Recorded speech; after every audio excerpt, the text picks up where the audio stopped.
if the Dallas Cowboys allow 16 or less points against the Arizona Cardinals, it will be the least amount of points that a Cowboys team has ever allowed through the first 3 games.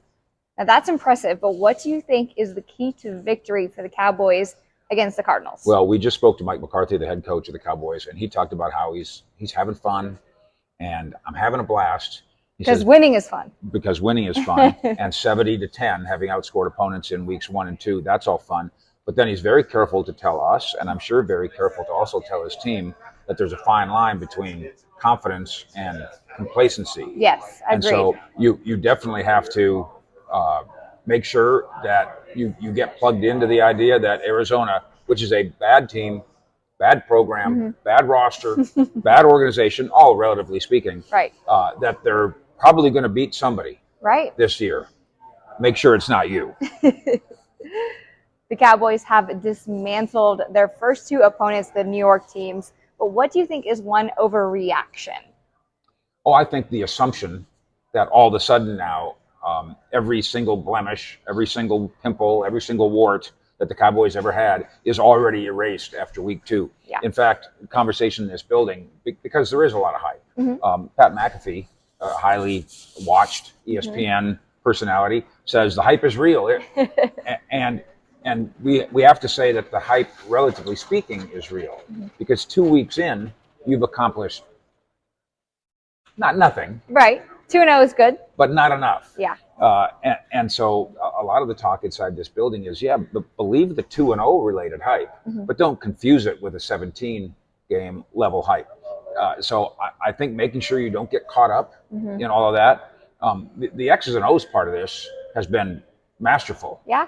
Inarguably. So much so that the Cowboys offense, the Texas Coast offense, they really haven't had to empty their bag yet. Right. Interesting. In terms of what they had to do. The score has allowed them to keep a lot of stuff in their pocket. And, with all due respect to the Cardinals, and maybe even a New England team that certainly is good defensively, and they're trying to play at a fast pace, but they're not necessarily good offensively.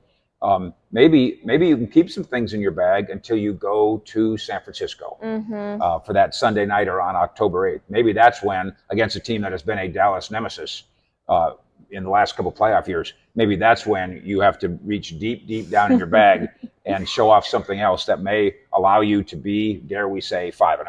Yeah, very interesting there. Throughout these first 2 games, which position group do you feel like has been the most impressive? Because obviously there's a lot of attention, and it's warranted, on Micah Parsons, quarterback Dak Prescott with 0 turnovers.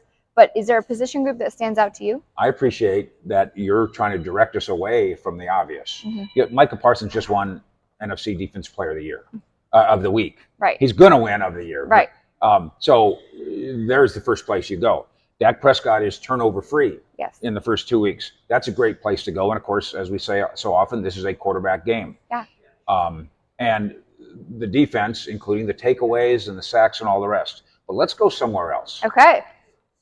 Are you going to say kicker?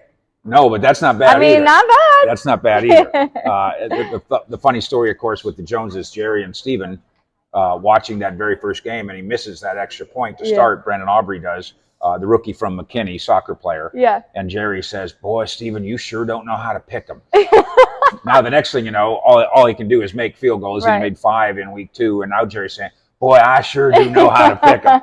I'm going to go with the offensive line. Okay. And you kind of almost have to go story within a story here. Has the offensive line been a completely dominant, best unit? I don't know, maybe.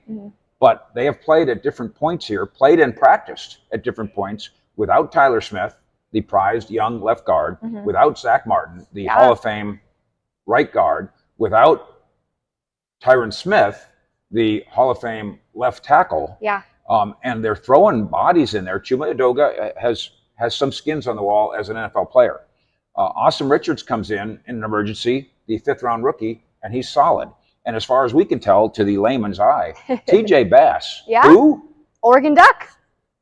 With a notable Oregon Duck background because of your relationship there. And then he's got long, blonde, flowing locks. But otherwise, TJ Bass? Yeah. But yeah, TJ Bass. He has played his way up, and he has been coached up. So for you to go win games this way and not always have Tyler, Tyron, and Zach at your disposal in the offensive line. That's coaching, that's personnel department, and that's kudos to those particular players that we've mentioned who are slowly but surely, no way, Matt, quickly but surely turning themselves into competent NFL players. Yep, very true. A few years ago, the NFC East division was called the NFC Least.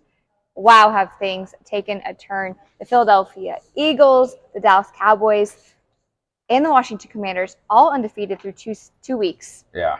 Is this the toughest division in football? There certainly have been times over the course of the last decade and a half when 8-8 was a Cowboy thing. Right. And then for Washington and for the Giants, being less than 8-8 was a pretty commonplace thing too. And of course, as you've written about at cowboyssi.com, the rotation of who wins the division has gone on forever. You just almost don't win this division in back-to-back years. Yeah. And of course, Cowboy fans are hoping that's the case. That's the case in Philadelphia. Right. The Eagles have every reason to believe.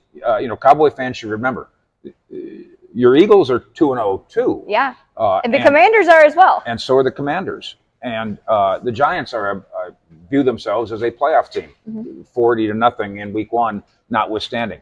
So the Eagles haven't dominated like 70-10 domination, but the Eagles have taken care of their business in almost every possible way, just like the Cowboys have absolutely taken care of their business as well. I think you can look at on some of the on paper, like the AFC East on paper, the worst team might be coached by Belichick. Yeah. Well, how bad can you be? Right. The Buffalo Bills have won 3 straight division titles, but the Miami Dolphins look unstoppable. Right.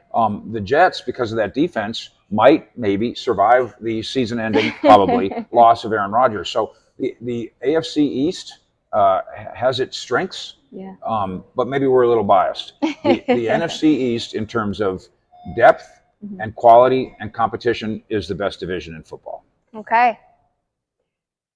Coach Mike McCarthy taking over play calling this season. So far, so good. No turnovers for the Dallas offense, one of 5 teams in the NFL to still have no turnovers. What is working for McCarthy so well with Dak? We do have to point out, when we're talking about the offensive line and its ability to come together so quickly and hustle too, they would have turnovers if it wasn't for Tyler BULLSH. Yeah. they wouldn't have interceptions from Dak Prescott, although there was a drop of one. Yeah. And Dak Prescott got a little lucky there. Yeah. And listen, that happened to he John Elway. He was a little bit and unlucky last season. So. And that happened. That's right. That happens to every quarterback. So let's not overreact to that. Dak did go up to Sauce Gardner, the great young cornerback for the Jets, and they talked about, why didn't you throw it my way? He says, because you're the great young cornerback of the Jets. We're smarter than that. Yeah. But if not for the hustle of Tyler BULLSH in both these games, and listen, if you're trying to show your youngster how to, and this can be soccer, softball, it doesn't, basketball, hockey, there doesn't seem to be 99% of the time very much reason for a big fat center, and I mean that lovingly, for the chubby center to sprint up the field trying to chase Tony Pollard. What are the chances that there's going to be any benefit to you gassing yourself that way? Well, there was. It happened. And the ball pops free, and there Tyler BULLSH is 25 yards up the field to grab it. So that's a huge factor in ball security, because you are going to fumble. And there is going to be a ball that bounces off somebody's hands. And so what do you do about it when that happens? But on top of everything else, the Texas Coast offense and the format of it, which is horizontal, quick reads, quick decisions, they're not making, like, wide receivers are not making reads on the run, on the fly. It's all what they're seeing at the same time, and it's all simplified. So Mike McCarthy's play calling, but then also Dak Prescott's quick learning curve on understanding it. I also should mention Schottenheimer, the offensive coordinator. He's been a help here in teaching. And Dak said this in the offseason about bad routes. He said, we have to teach guys to not run bad routes. We have to teach guys to read it right. And so McCarthy, Schottenheimer, and everybody else in this coaching staff, along with Dak and the wide receivers, and then the offensive line, as we mentioned, all coming together.